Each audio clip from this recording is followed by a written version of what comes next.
السلام عليكم ورحمة الله وبركاته. نحمده ونستعينه ونستغفره ونعوذ بالله من شرور أنفسنا ومن سيئات أعمالنا. من يهده الله فلا مضل له ومن يضلل فلا هادي له. وأشهد أن لا إله إلا الله وحده لا شريك له. وأشهد أن سيدنا مولانا محمدا عبده ورسوله صلى الله عليه وسلم. وقال تعالى في القرآن المجيد والفرقان الحميد بعد أعوذ بالله من الشيطان الرجيم بفضل بسم الله الرحمن الرحيم. وقال تعالى في القرآن المجيد وإنك على خلق عظيم. وقال أيضا وما أرسلناك إلا رحمة للعالمين. وقال نبينا صلى الله عليه وسلم الدنيا سجن المؤمنين وجنة الكافرين أو كما قال عليه الصلاة والسلام. قال رب اشرح لي صدري ويسر لي أمري واحلل عقدة من لساني يفقهوا قولي. புகழும் புகழ்ச்சியும் இந்த உலகை படைத்து பரிபாலித்துக் கொண்டிருக்கக்கூடிய அல்லாஹ் ஒருவனுக்கே உரித்தாகட்டும். அல்லாஹ்வினுடைய சாந்தியும் சமாதானமும் கண்மணி நாயகம் ஸல்லல்லாஹு அலைஹி வஸல்லம் அவர்கள் மீதும் அவர்களுடைய குடும்பத்தார்கள் சஹாபாக்கள் தாபிஈன்கள் தபஅ அவுலியாக்கள் நாதாக்கள் ஷுஹதாக்கள் குறிப்பாக இங்கு அமர்ந்திருக்கக்கூடிய நம் அனைவர்களின் மீதும் உலக முஸ்லிம்கள் அனைவர்களின் மீதும் அல்லாஹ்வினுடைய சாந்தியும் சமாதானமும் என்றென்றும் நின்று நிலவட்டுமாக. ஸல்லல்லாஹு அலைஹி வஸல்லம் அவர்களுடைய பெயரை கேட்ட மாத்திரம் ஸலவாத்துகள் மொழிய வேண்டும் என்ற உபதேசத்தோடு இந்த ஜும்ஆவுடைய உரையை நான் ஆரம்பம் செய்கின்றேன். கண்ணியம் நிறைந்தவர்களே, இந்த நாள் எப்படிப்பட்ட ஒரு நாள் என்று சொன்னால், இந்த நாள் மாத்திரம் இல்லை என்று சொன்னால், இந்த நாளில் நிகழ்ந்த ஒரு சம்பவம் நடக்கவில்லை என்று சொன்னால், அல்லாஹ் கூறுகின்றான் இந்த உலகத்தை அல்லாஹ் படைத்திருக்க மாட்டான் என்பதாக. கண்ணியம் நிறைந்தவர்களே, இந்த நாள் எப்படிப்பட்ட ஒரு நாள் என்று சொன்னால், ஈருலகத்திற்கும் தலைவர் கண்மணி நாயகம் ஸல்லல்லாஹு அலைஹி வஸல்லம் அவர்கள் பிறந்த நாள் இன்று ரபீஉல் அவ்வல் 12வது நாள். ரசூலுல்லாஹி ஸல்லல்லாஹு அலைஹி வஸல்லம் இந்த உலகத்திற்கு வருகை தருகிறார்கள். கண்ணியம் நிறைந்தவர்களே, அந்த தூதரை பற்றி எங்கு பேசினாலும் எந்த இடத்தில் பேசினாலும் அவர்களுடைய புகழ்ச்சிகளை உலகம் முழுவதுமாக பேசினாலும் அவர்களுடைய புகழை நாம் பேசி முடிக்க முடியாது. அப்படிப்பட்ட ஒரு தலைவர் இந்த உலகம் இருளாக இருக்கும் பொழுது அந்த உலகத்திற்கு ஒரு வெளிச்சமாக வந்தவர்கள் கண்மணி நாயகம் ஸல்லல்லாஹு அலைஹி வஸல்லம் அவர்கள் மாத்திரம் இல்லை என்று சொன்னால் இன்றைக்கு நாம் எல்லாம் இப்படி உட்கார்ந்திருக்க முடியாது. அவர்கள் மாத்திரம் இல்லை என்று சொன்னால் இந்த உலகத்தில் ஒரு நல்ல மனிதரை கூட நாம் பார்த்திருக்க முடியாது. எங்கு பார்த்தாலும் வெட்டு குத்து மாத்திரமே நாம் காணிருக்க முடியும். ஆனால் ரசூலுல்லாஹி ஸல்லல்லாஹு அலைஹி வஸல்லம் அவர்கள் இந்த உலகத்திற்கு வருகை தந்து சிறு வயதிலிருந்து அவர்கள் நபி பட்டம் வாங்குவதற்கு முன்பாக முஸ்லிம்கள் அல்ல, அந்த மக்கத்து காஃபிர்கள் அவர்களுடைய குணத்தை பார்த்து இரண்டு பெயர்களை வைத்தார்கள். அதுதான் ஒன்று அமீன், இன்னொன்று சாதிக், அமீன் நேர்மையாளன், சாதிக் உண்மையாளன் என்பதாக மக்கத்து காஃபிர்கள் நபி ஸல்லல்லாஹு அலைஹி வஸல்லம் அவர்களுக்கு பெயர் புகுத்தினார்கள். காரணம், அவர்கள் சிறு வயதிலிருந்து நற்குணத்தின் படைப்பாகவே அவர்கள் இருந்தார்கள். கண்மணி ஆயிஷா ரலியல்லாஹு அன்ஹா அவர்களிடத்தில் ரசூலுல்லாஹி ஸல்லல்லாஹு அலைஹி வஸல்லம் அவர்களுடைய குணத்தை பற்றி கேட்கப்படுகிறது. அப்பொழுது சொன்னாங்க ஆயிஷா ரலியல்லாஹு அன்ஹா, குர்ஆன் தான் ரசூலுல்லாஹ்.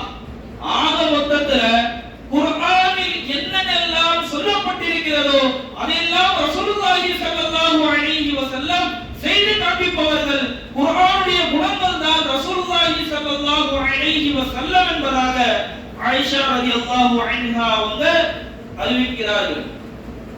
கண்ணியம் நிறைந்தவர்களே, சொல்லுவார்கள், வரலாறு படிக்க தெரியாத சமூகம், வரலாறை படிக்காத ஒரு சமூகம், அந்த சமூகம் வரலாறை படிக்காது என்பதாக சொல்லுவார்கள். ஆனால் நாம் நம்முடைய பிள்ளைகளுக்கு, நாம் மாத்திரம் இல்லாமல் நம்முடைய குடும்பத்தார்களுக்கு, உலக முஸ்லிம்கள் அனைவர்களுக்கும் ரசூலுல்லாஹி ஸல்லல்லாஹு அலைஹி வஸல்லம் அவர்களுடைய அனைத்து வித வரலாற்றுகளையும் நாம் படித்து காண்பிக்க வேண்டும். அவர்களுக்கு நாம் சொல்ல கடமைப்பட்டிருக்கிறோம். அதுவும் ஒரு நமக்கு சுன்னத்தாக இருக்கிறது. கண்ணியம் நிறைந்தவர்களே, ரசூலுல்லாஹி ஸல்லல்லாஹு அலைஹி வஸல்லம் எப்படிப்பட்ட ஒரு தலைவர் தெரியுமா? இன்றைக்கு பல தலைவர்கள் இருக்கிறார்கள். அவர்கள் எல்லாம் மறைந்த பிறகு அவர்களுக்கெல்லாம் நினைவூட்டுவதற்கு ஒரு சிலைகள் தேவைப்படுகிறது. அப்படிப்பட்டவர்கள் தலைவர்கள் இன்றைக்கு இருக்கிறார்கள். அவர்கள் மறைந்த மாத்திரம் அடுத்த நாளே பல கோடிகள் செலவு செய்து அவர்களுடைய நினைவு சின்னமாக அவர்களுடைய சிலைகளை உருவாக்குகிறார்கள். காரணம், அவர்களுடைய தலைவர் அப்படி இருந்தால் அதை நாங்கள் ஞாபகப்படுத்தி கொண்டிருக்க வேண்டும் என்பதாக. ஆனால் அவர்களை நாம் பார்க்கவில்லை. அவர்களுடைய எப்படி இருப்பார்கள் என்ற நினைவு நமக்கு கிடையாது. 1400 வருடங்களுக்கு முன்பாக அந்த சஹாபாக்கள் சொல்லி அந்த கிதாபுகளை எழுதி அதில் மாத்திரமே ரசூலுல்லாஹ்வுடைய உருவங்களை நாம் பார்த்திருக்கிறோம், அதை நாம் படித்திருக்கிறோம். அதை மாத்திரமே வைத்து 1500 வருடங்கள் ஆகிவிட்டது. இதுவரைக்கும் அவர்கள் எப்படி இருப்பார்கள் என்ற ஒரு அவர்களுடைய முடியை முதற்கொண்டு இன்றைக்கு நம்முடைய சமூகம் பேசிக் கொண்டிருக்கிறது சொன்னால் நம்முடைய தலைவர் எவ்வளவு நமக்கு உயிரிலும் மேலானவர் என்பதை நாம் சிந்தித்துக் கொள்ள வேண்டும். கண்ணியம் நிறைந்தவர்களே, ரசூலுல்லாஹி ஸல்லல்லாஹு அலைஹி வஸல்லம் எல்லாத்துக்கும் உதாரணம் அவர்கள் தான். நம்முடைய வாழ்க்கையில காலை எழுந்ததிலிருந்து இரவு உறங்கும் வரைக்கும் நாம் என்னென்னலாம் செய்ய வேண்டும், எப்படி எல்லாம் இருக்க வேண்டும், எந்தெந்த காரியங்களை நாம் செய்யக்கூடாது, அனைத்தையும் சொல்லால் மாத்திரம் கிடையாது, செயலாலும் அவர்கள் செய்து காண்பித்தார்கள். அவர் அப்படிப்பட்ட ஒரு தலைவரை ரசூலுல்லாஹ்வுக்கு முன்பாகவும் எந்த சமூகமும் பார்த்ததில்லை, ரசூலுல்லாஹ்வுக்கு பின்பாகவும் எந்த ஒரு சமூகம் பார்க்கவும் முடியாது உலகம் அழியும் வரைக்கும். அப்படிப்பட்ட ஒரு தலைவர். ஒரு அறிஞர் அவர்கள் எழுதுவாங்க, நான் என்னுடைய கிதாபுகளில என்னெல்லாம் பதிவு செய்கிறேனோ, எந்தெந்த விஷயங்கள் எல்லாம் பதிவு செய்கிறேனோ அந்த விஷயங்களை மாத்திரம்தான் நீங்க பார்க்க வேண்டும்.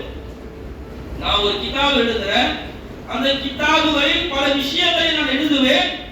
அந்த கிதாபை மாத்திரம்தான் நீங்கள் பார்க்க வேண்டுமே தவிர என்னை பார்க்க கூடாது என்பதாக எழுதுவார்கள்.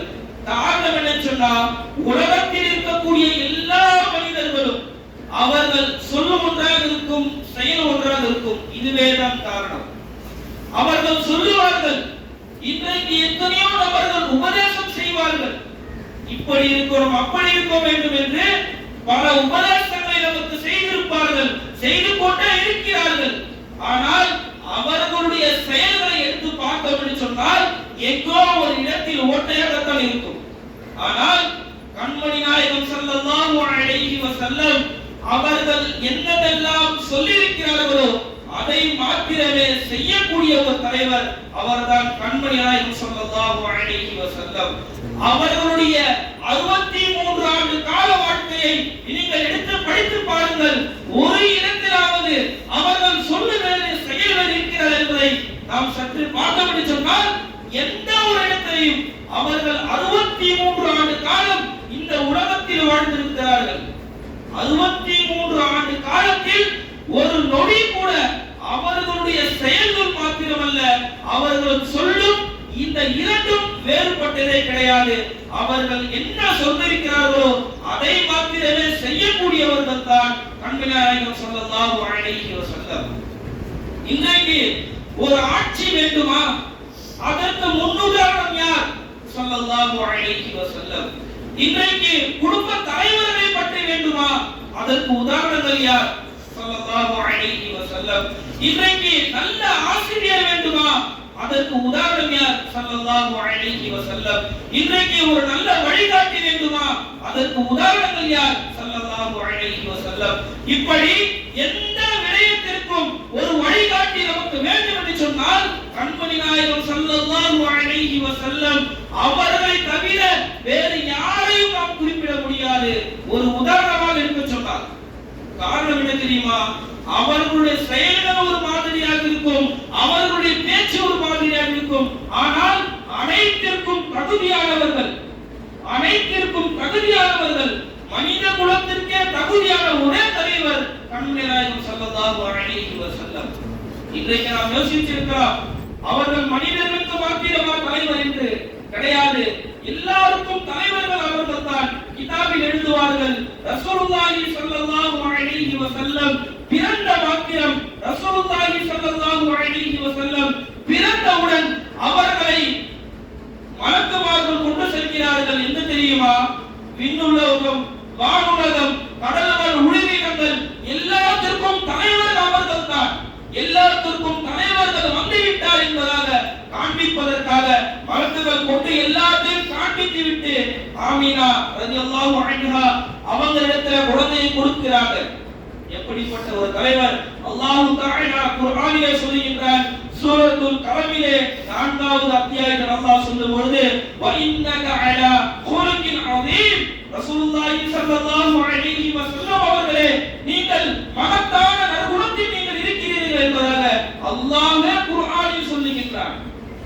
இன்னும் சொல்ல போனால் அல்லாஹ்வுக்கே இரண்டு தகுதியான ஒரு தன்மைகளை அல்லாஹ் தஆலா ரசூலுல்லாஹி ஸல்லல்லாஹு அலைஹி வஸல்லம் அவர்களுக்கு பயன்படுத்துகிறார். கஃபூருர் ரஹீம் என்ற வார்த்தையை ரசூலுல்லாஹி ஸல்லல்லாஹு அலைஹி வஸல்லம் அவர்களுக்கு அல்லாஹ் பயன்படுத்துகிறார். கண்ணியம் நிறைந்தவர்களே, ரசூலுல்லாஹி ஸல்லல்லாஹு அலைஹி வஸல்லம் எப்படிப்பட்ட ஒரு உன்னதமான தலைவர் தெரியுமா? அவர்களுடைய வாழ்க்கை வரலாறுகளை நாம் படிக்கும் பொழுது இப்படிப்பட்ட ஒரு மனிதர் இப்படி வாழ்ந்திருக்க முடியுமா என்பதை நமக்கு யோசனையாக இருக்கிறது. எவ்வளவு அடி வாங்கினார்கள், எவ்வளவு துன்பங்களை சந்தித்தார்கள், ஆனால் ஒருபோதும் அவர்கள் இந்த உம்மத்திற்காக மனம் தளர்ந்ததே கிடையாது. சொல்ல போனா எல்லா நபிமார்களுக்கும் ஒரு துஆக்கள் உண்டு. அந்த துஆக்களை செய்தால் அல்லாஹ் உடனே கபூல் செய்வார். ஆனா நம்முடைய ரசூலுல்லாஹ் ஸல்லல்லாஹு அலைஹி வஸல்லம் படாத கஷ்டமா வாழ்க்கையில கல்லடிப்பட்டார்கள், சொல்லடிப்பட்டார்கள், எவ்வளவோ துன்பங்களை அனுபவித்தார்கள். ஆனால் அவர்கள் அந்த துஆக்களை மாத்திரம் கேட்கவே கிடையாது. எந்த நேரத்திலும் அவர்களிடத்தில் எதற்காக நீங்கள் இந்த துஆக்களை செய்யவில்லை என்பதாக நாம் சொல்லும் பொழுது சொல்லுவாங்க, ரசூலுல்லாஹ் இந்த துஆவை நான் மறுமையிலே என்னுடைய உம்மத்தினர்களுக்காக நான் வைத்திருக்கிறேன் என்பதாக சொன்னார்களே. நம்முடைய தாய் சொல்லுமா? நம்முடைய தந்தை சொல்லுவார்களா? எவ்வளவு கஷ்டம் வந்தாலும் ஒரு நேரத்திற்கு பின்பாக அவர்கள் மாறிவிடுவார்கள்.